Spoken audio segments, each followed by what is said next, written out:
ओम शांति। आज 8 मार्च 2024 की साकार मधुर मुरली है। शुक्रिया दिवस है आज। तो शुक्रिया दिवस में सबसे पहले परमात्मा पिता बाबा को शुक्रिया करेंगे, प्रकृति के पांचों तत्व को शुक्रिया करेंगे, अपने इस शरीर को शुक्रिया करेंगे और सभी को दिल से शुक्रिया करेंगे। तो आज के महावाक्य में बाबा बोले, मीठे बच्चे बाप की सकाश लेने के लिए खुशबूदार फूल बनो। सवेरे सवेरे उठकर याद में बैठ प्यार से बाबा से मीठी मीठी बातें करो। बाप की सकाश लेने के लिए खुशबूदार फूल बनो। सवेरे सवेरे उठकर याद में बैठ प्यार से बाबा से मीठी मीठी बातें करो। प्रश्न है, बाप को सब बच्चे नंबरवार याद करते हैं, लेकिन बाप किन बच्चों को याद करते हैं? तो उत्तर में बाबा बताते हैं कि जो बच्चे बहुत मीठे हैं, जिन्हें सर्विस के बिना कुछ और सूझता ही नहीं, जो अति प्रेम से बाप को याद करते, खुशी में प्रेम के आंसू बहाते, ऐसे बच्चों को बाप भी याद करते हैं। बाप की नज़र फूलों तरफ जाती है। बाप की नज़र फूलों तरफ जाती है। कहेंगे फलानी आत्मा बड़ी अच्छी है। यह आत्मा जहाँ सर्विस देखती भागती रहती है, अनेकों का कल्याण करती है, तो बाप उसे याद करते हैं। ओम शांति।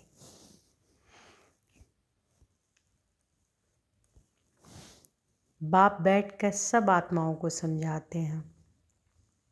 शरीर भी याद पड़ता तो आत्मा भी याद पड़ती है। शरीर बिगर आत्मा को नहीं याद किया जा सकता। शरीर बिगर आत्मा को नहीं याद किया जा सकता।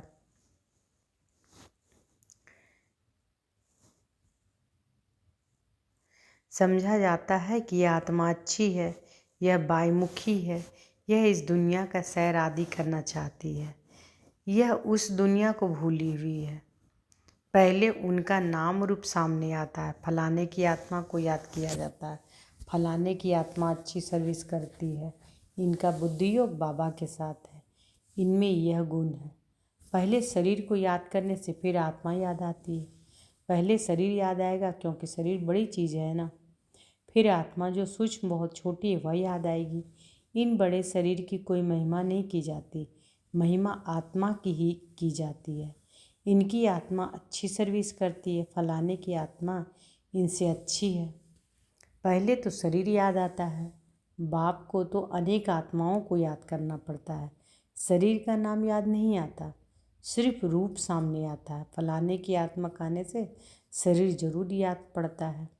जैसे समझते हो, इस दादा के शरीर में शिव बाबा आते हैं, जानते हैं कि इनके तन में बाबा हैं, शरीर जरूर याद पड़ेगा। पूछते हैं कि हम कैसे याद करें? शिव बाबा को ब्रह्मा तन में याद करें या परमधाम में याद करें? बहुतों का प्रश्न उठता है। पूछते हैं ना कि हम कैसे याद करें, शिव बाबा को ब्रह्मा के तन में याद करें या परमधाम में याद करें? बहुतों का प्रश्न उठता है। तो बाबा कहते हैं, याद तो आत्मा को ही करना है, परंतु शरीर भी जरूर याद आता है। पहले शरीर फिर आत्मा। बाबा इनके शरीर में बैठा है तो शरीर तो जरूर शरीर याद आएगा। फलाने शरीर वाली आत्मा में यह गुण है। बाबा भी देखते रहते हैं कि कौन मुझे याद करते हैं, किसमें बहुत गुण है, किस किस फूल में खुशबू है। फूलों में सबका प्यार होता है। गुलदस्ता बनाते हैं, उसमें राजा रानी प्रजा भिन्न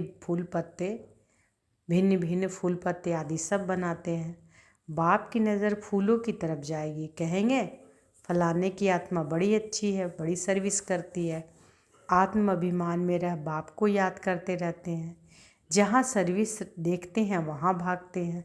फिर भी सवेरे उठकर याद में बैठते होंगे तो किसी को याद करते होंगे। शिव बाबा परम धाम में याद आता होगा या मधुबन में याद आता होगा?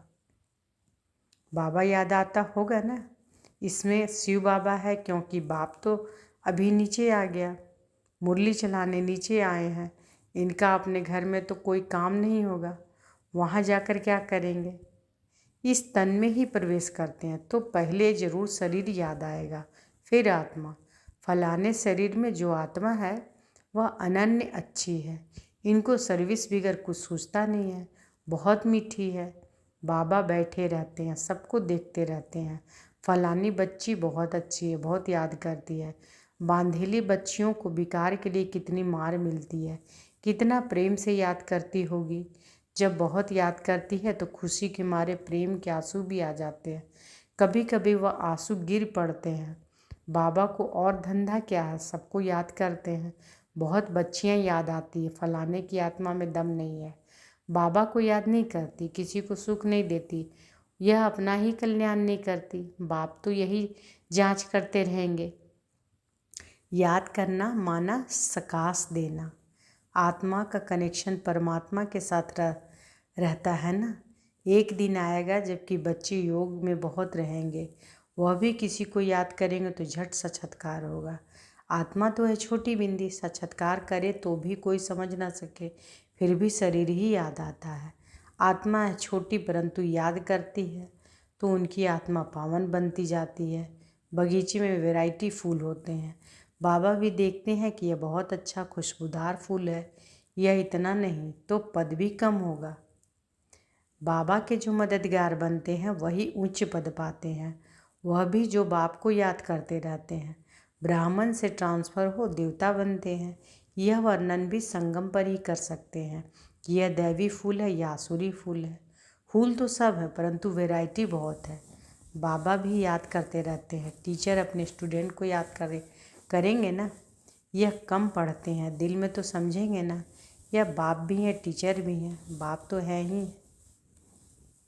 टीचर पने का जास्ती चलता है, टीचर को तो रोज़ पढ़ाना है, इस पढ़ाई की ताकत से वह पद पाते हैं। सुबह को तुम सब भाई बाप की याद में बैठते हो, वह सब्जेक्ट है याद की। फिर मुरली चलती है, वह है पढ़ाई की सब्जेक्ट। सुबह को तुम सब भाई यानी तुम सब आत्माएं बाप की याद में बैठते हो, वह सब्जेक्ट है याद की। फिर मुरली चलती है, वह है पढ़ाई की सब्जेक्ट। मुख्य है ही योग और पढ़ाई, उनको ज्ञान और विज्ञान भी कहा जाता है। यह ज्ञान विज्ञान भवन है जहाँ बाप आकर से निकलाते हैं। ज्ञान से सारी सृष्टि की नॉलेज मिल जाती है। विज्ञान माना तुम योग में रहते हो जिससे तुम पावन बन जाते हो, तुमको अर्थ का पता है। बाप बच्चों को देखते रहते हैं, देही अभिमानी बनने से भी भूत निकलेंगे, ऐसे नहीं कि सबके भूत झट से निकल जाएंगे। हिसाब किताब जब चुकतू हो फिर चलन अनुसार ही पद पाएंगे। क्लास ट्रांसफ़र होते हैं, इस दुनिया का ट्रांसफ़र नीचे हो रहा है और तुम्हारा ऊपर हो रहा है, कितना फ़र्क है। वह कलयुगी सीढ़ी नीचे उतरते जाते हो और तुम पुरुषोत्तम संगम युगी सीढ़ी ऊपर चढ़ते जाते हो। दुनिया तो यही है, सिर्फ बुद्धि का काम है। तुम कहते हो कि हम संगम युगी हैं, पुरुषोत्तम बनाने के लिए बाप को आना पड़ता है। तुम्हारे लिए अपुरुषोत्तम संगम युग है, बाकी सब घोर अंधियारे में है। भक्ति को यह बहुत अच्छा समझते हैं क्योंकि ज्ञान का उन्हों को मालूम ही नहीं है। तुमको अभी ज्ञान मिला है, तब तुम समझते हो। ज्ञान की एक चुटकी से आधा कल्प के लिए हम चढ़ जाते हैं, फिर वहाँ ज्ञान की बात भी नहीं होती। यह सब बातें महारथी बच्चे ही सुनकर धारण कर और सुनाते रहेंगे, बाकी तो यहाँ से निकले और खलास। कर्म अकर्म विकर्म का राज भी भगवान ही समझाते हैं। यह है कल्प का संगम युग, जबकि पुरानी दुनिया खत्म हो नई दुनिया स्थापन होती है। विनाश सामने खड़ा है, तुम संगम युग पर खड़े हो और मनुष्यों के लिए कलयुग चल रहा है। कितना घोर अंधियारा है, गिरते ही रहते हैं, कोई तो गिराने के निमित्त भी होगा, वह है रावण। इस सभा में वास्तव में कोई पतित बैठ नहीं सकता, पतित वायुमंडल को खराब करेगा। अगर कोई छिपकर आकर बैठते हैं तो उनको चोट भी लगती है, एकदम गिर पड़ेंगे। ईश्वरीय सभा में कोई दैत्य आकर बैठे तो झट पता पड़ेगा, पत्थर बुद्धि है तो है ही, बाकी भी पत्थर बुद्धि हो जाएगा, 100 गुना दंड पड़ जाएगा, अपने को नुकसान पहुंचाएगा। कहते हैं कि हम देखेंगे, इनको पता पड़ता है। हमको क्या पड़ी, जो करेगा सो पाएगा, हमको जानने की ज़रूरत नहीं। बाप से सदैव सच्चा रहना है। कहते हैं सच तो बीठो नच, सच्चे रहेंगे तो अपनी राजधानी में भी डांस करेंगे। बाप है ही ट्रुथ, सत्य, तो बच्चों को भी ट्रुथ बनना चाहिए। बाबा पूछते हैं शिव बाबा कहाँ हैं? कहते हैं इसमें है। परम धाम छोड़कर दूर देश के रहने वाले आए देश पर आए, उनको तो अब बहुत सर्विस करनी है। बाप कहते हैं कि मुझे रात दिन यहाँ सर्विस करनी पड़ती है, संदेशियों को, भक्तों को साक्षात्कार कराना पड़ता है। तो यहाँ है तो यहाँ की, वहाँ तो कोई सर्विस नहीं। मुझे रात दिन यहाँ सर्विस करनी पड़ती है, संदेशियों को, भक्तों को साक्षात्कार कराना पड़ता है तो यहाँ की, वहाँ तो कोई सर्विस नहीं। सर्विस बिगर बाबा को सुख ना आए। सारी दुनिया की सर्विस करनी है। सब पुकारते हैं कि बाबा आओ। कहते हैं कि मैं इस रथ में आता हूँ। उन्होंने फिर घोड़े गाड़ी बना दी है। अब घोड़े गाड़ी में श्री कृष्ण कैसे बैठेंगे? ऐसे भी नहीं कि कोई शौक होता है घोड़े गाड़ी पर बैठने का। देही अभिमानी और देह अभिमानी बनने की बातें संगम युग पर की जाती है, और सिवाय बाप की यह बातें और कोई समझा भी नहीं सकते हैं। तुम भी अभी जानते हो, पहले नहीं जानते थे। क्या कोई गुरु ने सिखाया? गुरु तो बहुत किए, कोई ने भी नहीं सिखाया। बहुत लोग गुरु करते हैं, समझते हैं कोई से शांति का रास्ता मिल जाए। बाप कहते हैं शांति के सागर तो बाप कहते हैं कि शांति का सागर तो एक बाप ही है, वह साथ ले जाते हैं। सुख धाम शांति धाम का किसी को पता ही नहीं। कलयुग में है शूद्र वर्ण, पुरुषोत्तम संगम युग पर ही ब्राह्मण वन है। इन वर्णों का भी तुम्हारे सिवाय कोई को पता नहीं। यहाँ तो सुनते हैं, बाहर निकलने से सब कुछ भूल जाते हैं, धारणा होती नहीं। बाप कहते हैं कहाँ भी जाते हो बैच पड़ा हो। इसमें लज्जा की बात नहीं है, यह तो बाबा ने बहुत कल्याण के लिए बनाया है। किसी को भी समझा कर दो। यह कोई सेंसिबल होगा तो कहेगा कि इस पर आपका खर्चा हुआ होगा। बोलो खर्चा तो होता ही है, गरीबों के लिए फ्री है। यह धारणा कर ले तो उच्च पद पा सकते हैं। गरीब के पास पैसे ही नहीं तो क्या करेंगे? कोई के पास पैसे हैं परंतु मनहूस है। इसने प्रैक्टिकल करके दिखाया, सब कुछ माताओं के हवाले कर दिया। बाबा किसके बारे में आपको बोल रहे हैं? ब्रह्मा बाबा के बारे में, कि इसने प्रैक्टिकल करके दिखाया, सब कुछ माताओं के हवाले कर दिया। तुम बैठ सब कुछ संभालो, क्योंकि अब तो यह ज्ञान मिला है। पिछाड़ी में कुछ भी याद ना आए। अंतकाल जो स्त्री सिमरे, बड़ी बिल्डिंग शादी होंगी तो अवश्य याद पड़ेंगी, परंतु थोड़ा भी ज्ञान सुना हो तो प्रजा में जरूर आएंगे। बाप तो है ही गरीब निवाज। कोई कोई के पास होते हैं तो वह मनुष्य, कोई कोई के पास पैसे होते हैं तो भी मनुष्य होते हैं। ऐसे नहीं समझते कि पहला वारिस तो शिव बाबा है, भगवान वारिस तो भक्ति मार्ग में भी है। ईश्वर अर्थ देते हैं, क्या वह कंगाल है जो उनको देते हैं? समझते हैं कि ईश्वर के नाम पर गरीबों को देंगे तो ईश्वर एवज में देंगे। दूसरे जन्म में मिलता तो है, कहते हैं दे दान तो छूटे ग्रहण। बाप को सब कुछ दे दिया, शरीर, मित्र, संबंधी आदि सब कुछ बाबा को समर्पण कर दिया। यह सब कुछ आपका है। इस समय सारी दुनिया पर ग्रहण लगा हुआ है, वह कैसे एक सेकंड में छूटता है? काले से गोरे कैसे बनते हैं यह अब तुम ही जानते हो, और फिर औरों को समझाते हो। जो कहते हैं कि हम अंदर में समझते हैं परंतु किसी को समझा नहीं सकते, वह भी कोई काम के नहीं।